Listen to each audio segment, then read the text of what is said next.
Welcome to Beyond the Pod, presented by SodaStick.com. Brunette, he moves, Brunette back in, he scores! Minnesota has upset the Colorado Avalanche! Andrew Brunette, the game-winning goal! Here are your hosts, the second greatest scorer in Gopher hockey history, Pat Micheletti, and the second greatest hockey analyst on this podcast, Brandon Mileski. Hey, welcome to another episode of Beyond the Pod. As always, it's brought to you by SodaStick.com. I'm Brandon Mileski, along with Pat Micheletti, former Golden Gopher great. Hello, Patrick. Hello, Brandon. Good to see you. Good to see you as well. There's a lot to talk about, I think, from the last time I chatted with you. We'll maybe go to college hockey in the second half of this podcast. Let's start off with the Minnesota Wild. The big news over the last couple of days, Matt Boldie signs a 7-year, $49 million contract with the Minnesota Wild. I know that you are a believer in Matt Boldie, as am I. A lot of people might look at this deal and go, is he a $7 million player right now? I'd say at this very second, maybe not, but I don't think he's far off. He's probably a $5.5, $6 million player. And if he can get to where we think he can, and with his skill set and his size, I think he's there. He's still young. He's only 21 years old. It could be one of those where latter half of this contract, second half, this could be a steal for the Wild. I think so, just with the way the economics of the game are going, and year after year. I mean, we're going to look at the same thing with Kaprizov and say what a steal potentially he was with the deal that he signed. A lot of people, yeah, right. Yeah. Oh, well, for sure, 100%. A lot of people after the contract was signed texted me and said, well, what about Fiala? Right. I mean, and I think the big, I think Minnesota, because they plan ahead, right? They look and my answer to them was they probably felt that Matt Boldie longer term was going to be the more, I don't want to say safer pick, but the one that they need to sign. And so maybe there was conversation about, well, Fiala, Boldie, we can't keep both, and this is what we have to do, And so I'm happy for Matt. I think Brandon, you're right. It will be. I think we'll look at this contract and say, good deal. And I have nothing bad to say about Kevin Fiala. He was dynamic, liked him here. I would say, though, Boldie is, 4 or 5 years younger than he is. Yep. Boldie hasn't reached his peak yet. There's still more to go with him. Oh. And as good as Kevin Fiala is, and Fiala is not alone when it comes to these players in the Minnesota Wild, he struggled in the postseason. Now with the Kings, it's a whole different story, and he's playing with better players there. Maybe he does perform, and I think he can because he's a talented player. But Boldie does kind of have more of a built, more of a size to maybe withstand and perform better in postseason play. Problem is Boldie needs another player with him, which he had in Kevin Fiala last year. Had this conversation with another coworker of yours at KFN yesterday, and we talked about, hey, ultimately it comes down to the playoffs and performing at that, in the postseason. If you're making that type of money and you are, expected, and quite frankly, Kevin has not done that yet in his career. So that's what we, like it or not, we'll have to judge going forward with Boldie, if he's that guy. Now, he's only played in one playoff series, so he was fine last year, and I protected Fiala a little bit last year because my thought process was, well, who cares who scores? Win the series. Don't cost your team the game. But ultimately, Minnesota needed Kevin Fiala to have a good first round, and he didn't produce. So here's where we are. To me now, the interesting part of the contract, because it is 7 years, $49 million, as opposed to there was thought that there might be a little bit of a bridge deal.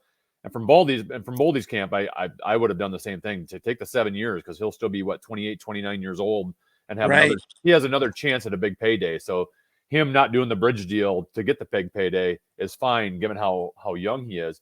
But there's now going to be a little bit of a trickle-down effect with the fact that maybe Boldie's making more than you had anticipated over the next couple of years. Now, when the Parisi Suter cap deals are done 2.5 years from now, I think financially this team or organization is going to be fine. But over the next 2 years, with the restricted free agents they have, Pat, like all of a sudden re-signing Kalen Addison becomes a little dicey. A Sam Steele who's performed for you relatively well on the first line. Alex Goligoski has 1 year left on his deal. Like there's a lot of decisions that are going to be made here in the next couple of years. And according to Bill Guerin, he knows what he's dealing with. And he doesn't, I'm going to say this the wrong way by saying he doesn't care. He does care, but they know what they're dealing with, and they know the core players that they need to keep. And thus far, he has done a masterful job of finding guys to fill the holes. And, quite frankly, if you're under $1 million and have some game, you're going to get a chance here. And that's how it's been working. Sam Steele's only 24. At the end of the year, they'll determine whether they want to bring him back or whatever the case may be. And they may go to Sam and say, hey, we gave you your chance. You performed, but we're not ready to give you X amount. Do you want to still play in the NHL? Because other teams may say, you know what, Sam Steele, and I'm just using him as an example, but they may say, you know what, we're not going to give you that either.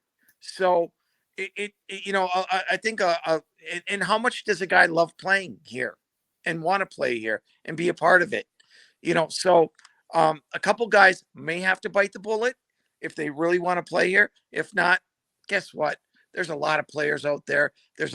Minnesota has a lot of players right now that are the same player or of equal caliber, and you can find those, I think. All right, we'll continue our wild discussion in a little bit. We're now pleased to be joined by the head coach of the University of St. Thomas men's hockey team, Rico Blasi. Rico, thank you so much for your time today. Really appreciate it. Big news coming down this week. $75 million gift donation to help build a new hockey arena / basketball arena. Have you already started planning your office? Have you picked out the decor? Have you picked out the layout? What's going to happen with your office? That's the number one priority, right? Yeah, not yet, but we're in the middle of putting all that stuff together. I'm just happy I don't have to keep it a secret anymore. You know what? Yeah, I was waiting for a call and all this and all the info. Never got one.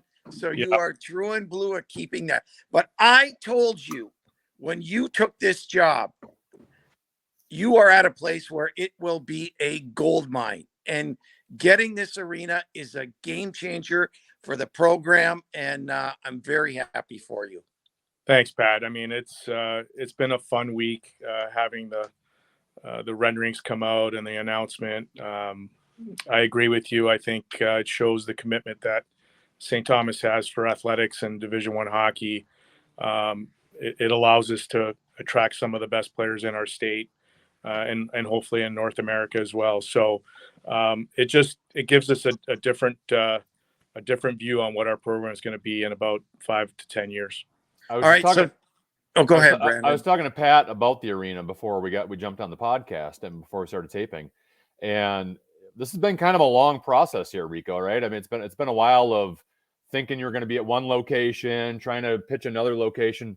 Ultimately, to be able to end up on campus, on the South Campus, to me, I think is best case scenario, probably a home run situation when maybe probably what's happened over the last year or two, you probably didn't know if you'd get to this point to have it in such a great spot. Yeah, I think the way everything kind of ended was the perfect scenario. And I will say that Dr. Eston is a savvy business person. And so although there were a lot of rumors of what we were doing and where it was going, and there were always conversations being had, just like a good businessman would, right? So this was always something that we, at least the people on the inside, knew what was going on. Whether it was going to come to fruition or not, that was yet to be seen. But Dr. Essen deserves a lot of credit, him and his staff and President Vischer and our board of trustees, to make sure that we exhausted all of our options and landed in the right place. And being on campus for our students is amazing. For our alums, it's going to be amazing. It changes the energy on campus, and just like our reputation in terms of our academics, it's first class. You could tell from the event we had on Tuesday. I mean, it was remarkable. It was pretty special. Hey, Rico, when you enter the building for the first time, will you guys be eligible for the NCAA that year? Does that coincide? I believe that's the first year. Yes, I'd have to go back and do the math, but yeah, I'm trying to figure, because it's a 5 years, right? Yeah, there's 5 years, and there's always, this NCAA thing is always a moving part these days, right? So yeah, we'll see where that shakes out, but I believe it is. If not, it's the year after. So obviously the timing is good. This has always been a process that we started a year ago in terms of building it the right way. Yeah, and the building's no different. Everything has to kind of fall in place, and I think we're putting a pretty good product on the ice. We're recruiting some really good St. Thomas type players, and we need to continue with that. But I think our progress and our growth for our program is on a good path. I know when you first took the job, and we talked about expectations, and it is, and you always want to win. Everyone always wants to win, but that wasn't the major focus. You wanted to build the culture and the type of player you want. But are we getting more to the point now where winning is in your minds of building this thing? Well, I think it's a very complex question, right? Yeah. And it's a very complex process that we're going through. One day in the near future, we can sit down and I can kind of give you the madness and the method to the madness. But ultimately, winning is part of that process, because you can't grow unless you taste some of that feel that you have in winning. And so it's important that the process is in the right place so that you can have some of those outcomes, so that you can continue to build on those building blocks. And so, yeah, I mean, obviously we go into every game wanting to win. Yeah. We prepare like we're going to win. We prepare our guys just like we would any other game. Right. So, but it's all part of the process, and to build your culture, it's important to have some success. We have our culture of faith and brother, and there's certain responsibilities that comes along with that. Whether it's on the ice or off the ice, preparation is one of them. Trusting your teammate to be ready and your brother to be ready on a daily basis, and doing his part is part of our culture. And so those are the things that we're really focused on. And we know that if you do those things, the outcomes will eventually be there. I think if you've watched our team play this year, I don't think teams are coming in here or taking us lightly by any means. I think they know we can play with anybody right now, and that's a good sign for us. How much what kind of mentality does your team have after last week? And I have to feel like you got a little more confidence after first time you guys take down a nationally ranked team in the history of the program over the last 2 years, and split with Michigan Tech, and even the loss, you guys had a very close loss. Good goaltending. I have to imagine that was a pretty good confidence boost for your team last weekend. And it has been all year. I mean, we went up to Penn State and lost in overtime. Probably should have won the game. And they were number one in the country at the time. So yeah, our guys have done a remarkable job of just focusing on what our process is. Part of faith and brother is being obsessed with the process, and their attitude has been, for the most part, I would say, pretty darn good. And even though we've lost, I think it's 11 now, we've been in 12, 2 goals or less, where we've been tied or winning going into the third period. To me, that's not close. That means we're here. We just got to find a way. We got to learn how to win those games now. So close to me is, once in a while, not 12 games out of your 20. So we're there. And I think last weekend gave us just another, boost in our confidence in terms of we can do this. And Michigan Tech's a really good hockey team. They're very structured. They force you to play a certain style, and you better be ready to play. And I thought our guys did a pretty good job of that. What have you thought of the transfer portal thus far? For me, I think it's brought, there's parts of it I like, there's parts of it I don't like, but to me, it's really brought parity in college hockey. I mean, you can look at one team and say, this team is really, really talented, should beat everybody.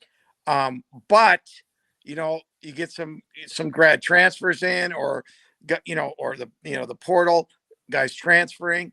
All of a sudden, you on any given night, anybody can beat anybody. Your thoughts? Yeah, I mean, I think you're right on that. I still do believe that you got to build your program with, the draft, if you will. Yep. And recruit your freshmen so they're with you and they're coming here for the right reasons. They're not just coming to play 1 year and be gone. I still think you can add some of those guys that'll be a benefit to your program. So it's very tricky, and I think some teams have different opportunities than others. And you don't want to take a player just because you want to fill a roster spot, because it'll hurt you down the road. So it's a tricky, salary cap NHL kind of comparison. So you have to be smart about what you're doing and who you're bringing in, and that person's going to help you maybe in the short term, but the long term, I think you still have to recruit your guys that are going to be with you for 3 or 4 years. We are taping this on a Thursday. You've got a game tonight and tomorrow night against Bowling Green. I'm wondering what a game day is like for a college head coach. Like, are you still doing preparations on a day like this? Or are you just relaxing, having some coffee in the office? Like, what does a game day look like for you? Well, as a coach? I wish I could just sit and relax, but no, we get to the rink. We'll do our pre-scout. So going through a short pre-scout meeting here this morning. A little bit of a skate, touch the puck a little bit, and then get ready to play tonight. As they say, the hay's in the barn now. The guys have to perform. Our job as a staff to make sure that they're ready and they've seen everything that they're going to see tonight, and hopefully we react the right way and perform the right way. I want to go back to the arena, if you don't mind me asking about it. How early on the process are you, or how late in the process are you, or not you, but the design aspect of it? Like, what are some of the bells and whistles and features of this arena that might differentiate it from other college arenas? I think you saw the renderings. It's probably gonna be really close to that. There's obviously some moving parts when it comes to figuring out where all the programming is going to go and things like that. So I think, as we go through this process here in the next few months, you'll start to see more and more of what it'll be. But again, there's, we have a basketball facility, we have a hockey facility, and then the main arena. So there's lots of things to consider right now.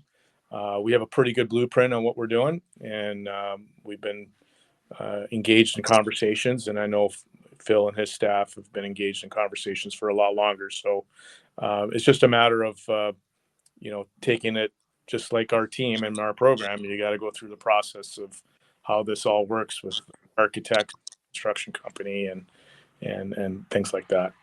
So you will break ground in 24. Is that correct? And if so, is that just part of the deal? And, in terms of, not starting as soon as possible, or? Yeah, I mean, I think you want to make sure that you've got all the, the architects have their time to design it right. And, it's not just about putting walls up. I mean, there's refrigeration systems, there's, all sorts of things that we're not going to get into, codes, all that stuff. But you got to make sure you're on the right page. There's, having been through this a couple of times, I know that, the whatever room they decide to put all the drawings in and the construction drawings, there's books and books and books of construction drawings. So this is not an easy not going to be an easy task. Now we have some professionals that know what they're doing, so yeah, we got to let them do their thing.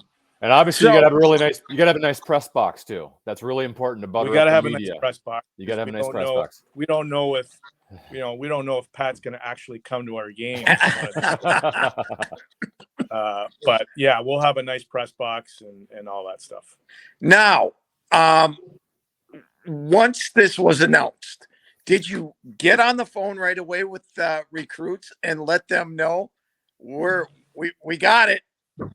Well, the beauty of social media, Pat, we didn't have to. You didn't have to, correct? Yeah, didn't have to. But that's got to be a big selling point for kids to, think about, when they're selecting a school. Yeah, I mean, we've gotten so many, text messages from our recruits that we've already have committed and signed, and then some of the kids that we've been talking to, and then, but honestly, we've gotten a lot of calls from guys that we kind of, maybe talked to a little bit, and then now they're kind of fully on board, and now we got to make a decision. Right? So that's a good problem for us to have. My last one for you, Rico. You a couple new players this year. I know you guys struggled to score a little bit last year, but and I apologize if I'm getting the name wrong. But Josh Ernesi, kid from Eastview, he's got 11 goals on the season, 3 game-winning goals. What kind of impact has he had this season for your team? Well, honestly, as much as I love last year's team, it's really not a comparable, right? We got to stop doing that. It's not fair to those guys. They did what they needed to do to help our program transition, but. I love their effort, but really the program needs to start to be judged by this year. And guys like Josh Ernesi and Lucas Wallen and Luke Leyland and our freshman class have done an unbelievable job of adapting to college level and being an impact for our team. And then we got guys like Mac Byers and Luke Manning that are older guys that have helped those guys come along. So the scoring will come. We're 12 freshmen deep and not a lot of experience, but been a fun process. Rico, thank you so much for your time. Congrats on a more successful second year in the arena coming along, and everything's heading in the right direction for you guys. So good luck moving forward. Don't be afraid to invite me to a game too. Yeah. We'll wait till we have a nice press box for you, Pat. You deserve that. Thank you. All right. Thanks, Rico. Congrats. Right. Thank you. Right. Bye-bye. Rico Blasi, head coach of the University of St. Thomas. We'll get back to a discussion with Pat Micheletti. But first, I want to let our listeners and viewers know about our sponsor on Beyond the Pod. That would be sodastick.com. You got to go to sodastick.com to get your original Minnesota sports inspired goods. All of their apparel screen printed here in Minnesota on super soft, super comfy shirts. You'll love it. And we're going to hook you up with 15% off your next order. So use the code KFEN for 15% off. That is sodastick.com, original Minnesota sports inspired goods. Use the code KFEN for 15% off. Pat, that arena is going to be a little bit of a game changer for St. Thomas moving forward. And as someone who went to the University of St. Thomas, to me, the design they're going to have on the outside, making it look like all the other buildings, it looks like it's going to be just terrific. It'll be phenomenal. And they are in the perfect spot. You've got the Wild. You've got all the pro sports teams. The kids love it. It's going to put a lot of pressure on your St. Clouds, Minnesota States, Bemidji's, UMDs. Sure. And I think it's going to be a healthy competition, and those schools are established and such. But boy, oh boy, I just knew once they announced, watch out, because if they get the arena that they want, which they have now, I think the sky's the limit for St. Thomas. You say it's going to put pressure on those schools, but there was when I was growing up, it was Minnesota and Minnesota Duluth, and then came, and I don't know the exact order, but I think St. Cloud was next, and then Mankato, and then Bemidji, and they're all still flourishing. They're all doing well. It's a great area for hockey. I think St. Thomas can be great without taking away from other schools in the state. Well, there's so many kids playing now, and they get them from all over the country. Yeah. I'll take you back to when I played. It was Minnesota Duluth, and then Minnesota and Minnesota Duluth were fighting with, and they probably still are to a certain degree, but North Dakota and Wisconsin, heavy into Minnesota. And that's changed because of the other Minnesota teams. And, Herb Brooks had a vision of state schools becoming Division I. And, he's looking down pretty smiling at what's happening in this state. Let's mention some of those teams then. St. Cloud State, big series against Denver this weekend. Two of the top teams in the NCHC, and obviously both highly ranked in the country and up there in the pairwise. What are you expecting in this series with St. Cloud hosting Denver? Well, they split with them out in Denver early in the year, and Denver is really good. They have a terrific goaltender. They're probably not as good as they were a year ago. That being said, they're still awfully good. And St. Cloud has been, to me, the surprise. Now, a big surprise? No, because Brett Larson does a terrific job there, but they've been really good. This might be the best series of the weekend up in St. Cloud. The Gophers host Michigan at Mariucci over the weekend, and obviously the Gophers, when you think of rivals, you're going to think of all the teams in the state. Yep. You're going to think of North Dakota, and I don't know how much Wisconsin rivalry is. I don't think it's what it used to be, but there's still, you get the border battle thing going on there. When it comes to rivals in the conference, is Michigan up high on that list? Just because it's been two programs recently that had a bunch of talent, a bunch of first round picks on their squad. Where does Michigan rank in terms of conference rivals? Well, that alone, just because of what you mentioned, yes, Michigan is the number one rival. Now they've struggled this year. And they lose a Matty Beniers, a Johnson. They lost some good talent. Owen Power, but they replaced them with other number ones and number twos. They do have a new coach, and I think that's had a factor in their play this year. And taking nothing away, I think he'll be a good coach. Naranjo is his last name, but they lose Mel Pearson. They haven't been the same. They win one, they lose one. They don't look like the same Michigan team.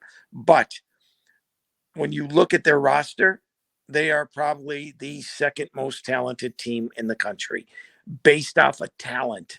Okay. And that's why I asked Rico the question, on a nightly basis, anyone can beat anyone. Well, that's very true. And so, there are somewhat bragging rights this weekend. Minnesota has a 10-point lead in conference play. But you know what? Michigan will be ready to play this weekend. It'll be a good series. All right, let's close it up with some wild discussion since we got cut off there a little bit to talk to Rico. The Matt Dumba rumor mill is continuing again here, Yep. Pat. It's happened every year now for 3-4 seasons. But now it seems like it's more than a rumor, that it's almost like a guarantee it's going to happen. It's just a matter of when, right? Is it, does he get traded before the deadline, or does he leave in free agency this offseason? But it sounds like, this is his final season, maybe his final days or weeks here as a member of the Minnesota Wild. The Edmonton Oilers, Ottawa Senators have been tied to having some interest in Matt Dumba.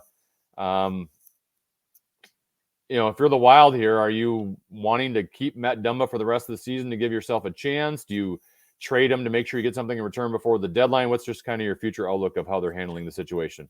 Well, I think something is going on behind the scenes that we don't know about. And I say that because of the comments that I read from Matt Dumba yesterday. He said, I'm going to enjoy every minute I have with this team. Yep. His previous comments in the past, Brandon, where I want to stay here, I love it here, and he probably does, but I think he knows something is going to happen. Now, I don't think Bill Guerin's going to trade him. I think he's good. Bill Guerin's going to say, okay, if I'm trading you, make it worth my while. And so trades are hard. They're really, really hard.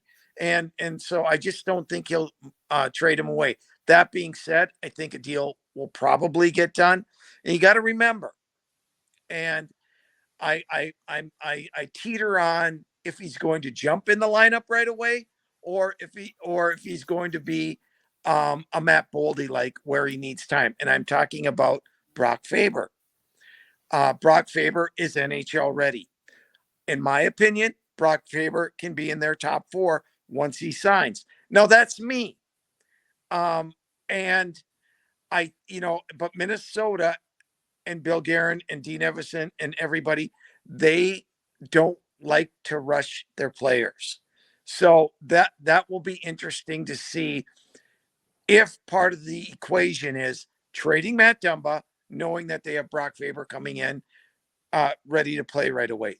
That's what I'll be looking at. Yeah, I've been told that the Wild believe Faber can play immediately. Now, whether he can play top 4 minutes immediately, who knows? But they think he's an NHL player right out of the gate. But I've seen from Russo and Joe Smith when they've been talking about the Dumba thing that Guerin wants a defenseman in return, and that seems a little odd to me.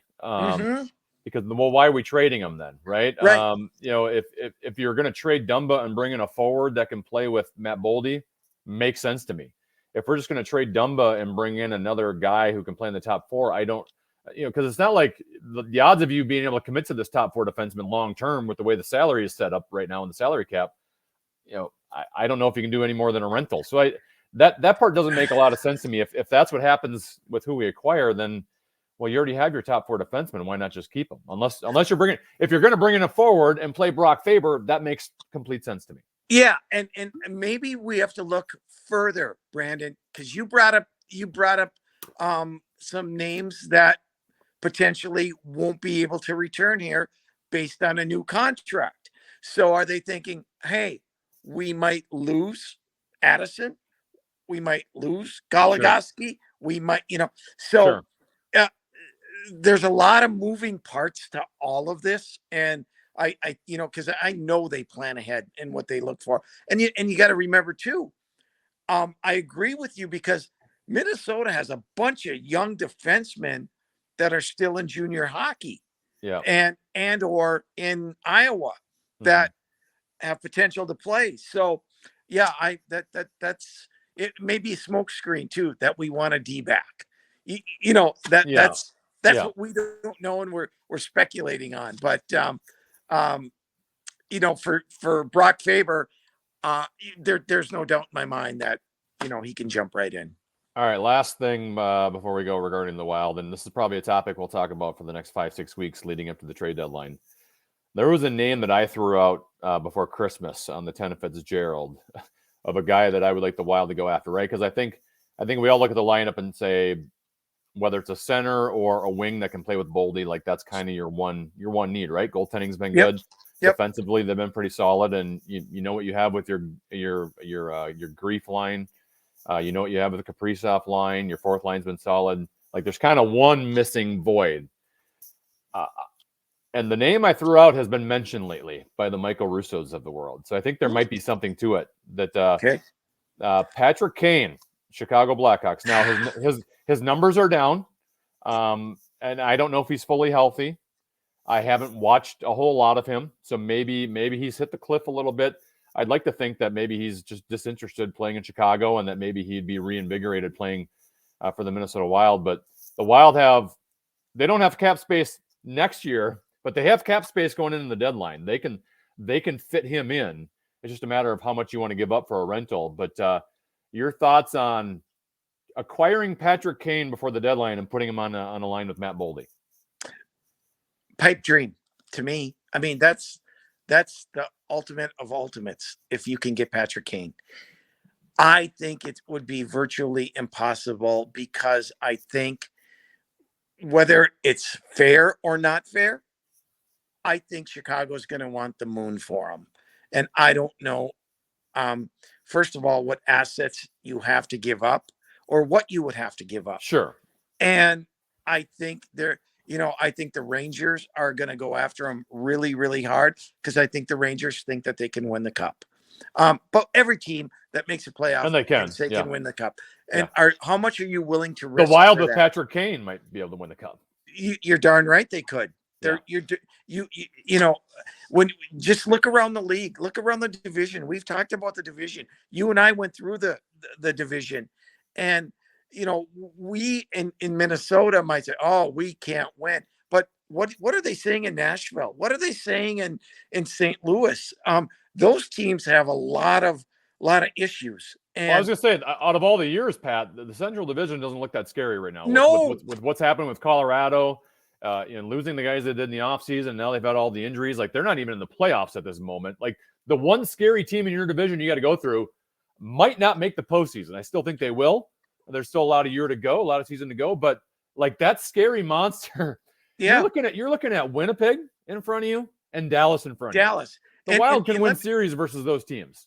Right. And you know what? Dallas reminds me of Minnesota a year ago. We thought at this time a year ago, and because things have changed a little bit with Minnesota, but Minnesota, we were thought, hey, this team can win the cup, blah, blah, blah. They're thinking the same thing in Dallas right now.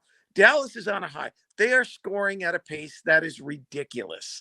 And at some point in time, and I don't care, it's an 82-game season, you are going to hit some tough times. And will you be able to come out of it? Now, I got fooled last year because when Minnesota went into the playoffs, I thought they were going to beat the Blues just because of what they did earlier on in the season, the way they were playing. I thought they would find that magic. If you aren't playing well when you are going into the playoffs, if your power play, if your penalty kill, and your goaltending and injuries, I mean, then you're not going to win. And I thought, no, Minnesota's going to overcome that. They'll beat the Blues. I think we're going to see the same thing with the Dallas Stars.